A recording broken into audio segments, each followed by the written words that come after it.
दरम्यान नीट पेपर फुटी प्रकरणातील आरोपी शिवराज मोटेगावकरच्या नातेवाईकाची चौकशी सुरू करण्यात असल्याची माहिती समोर आली आहे। गेल्या ते 1 तासापासून संबंधित व्यक्तीची चौकशी सुरू आहे। तपास यंत्रणा अधिक माहिती गोळा करते। दरम्यान नीट पेपर फुटी प्रकरणाच्या तपासात पुन्हा एकदा सीबीआयचं पथक मोटेगावकर याच्या खासगी क्लासेसमध्ये दाखल झालं आणि या कारवाईमुळे प्रकरणाच्या तपासाला आणखी वेग आल्याचं बोललं जात आहे। या संदर्भात ताजे अपडेट देत आहेत आपले प्रतिनिधी वैभव बालकुंदे। वैभव, खासगी क्लासेसमध्ये सुद्धा सीबीआय कडून चौकशी सत्र सुरू आहे। नक्कीच रुबीना, आपण पाहिलं तर जे नीट पेपर प्रकरण जे समोर आलंय त्यानंतर खासगी क्लासेसवाला जो मोटेगावकर आहे त्याला अटक करण्यात आलेली आहे। त्याच्यानंतर त्याच्या मुलाची आणि त्यांच्या पत्नीचीही पुण्यात चौकशी झाली होती। त्यानंतर आता सीबीआयचं पथक जे आहे त्यांच्या खासगी क्लासेसमध्ये दाखल झाले।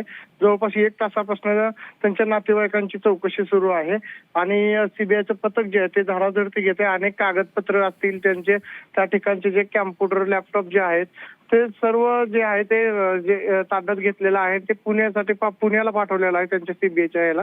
त्यानंतर त्यांचे मोबाईल सुद्धा ताब्यात घेतलेले। त्यानंतर आता 2 दिवसाच्या विश्रांतीनंतर परत सीबीआयचं पथक तपासाला सुरुवात केलेली आहे। त्यासोबत त्याच्या नातेवाईकांना आता जवळपास अर्ध्या तासापासून चौकशी केली जाते आणि त्या चौकशीमध्ये अनेक धक्कादायक जे खुलासे आहेत ते येऊ शकतात असं सांगितलं जाते। कारण नीट पेपर जे फुटला त्यानंतर जे अटक करण्यात आली मोटेगावकरला, त्या संदर्भामध्ये आता चौकशीला आता वेग आलेला आहे।